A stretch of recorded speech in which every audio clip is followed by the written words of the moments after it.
Super over में एक ऐसी सुपर जर्नलिस्ट आ रही हैं जिनको प्राइम टाइम की स्पीड स्टार कहा जाता है। इन स्विंगिंग यॉर्कर कराती हैं और किलियां उखाड़ देती हैं। आपकी भरपूर तालियों में the one and only Gharida Farooqui.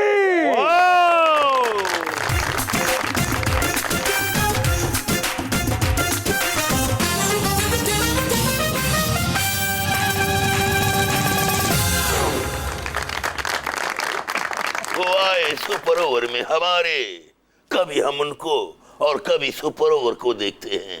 वाह वाह। Welcome to the show super over, you looking fantastic. Thank you very much. आप इस्लामाबाद से लॉन्ग ड्राइव पे आई हैं। डी चौक तो लंघ के आए सी, ट्रोलिंग तो बच के आए सी, या तुसी डायरेक्ट ही आ गए? दैट्स अ फैंटास्टिक क्वेश्चन कि डी चौक तो लंघ के आ रहे हो, बड़ी शहमत तो लंघ के आए हाय। तो ट्रोलिंग एक्चुअली 2014 से यहीं लाहौर से हम लोगों ने धरना स्टार्ट किया था इमरान खान साहब का कवर करना।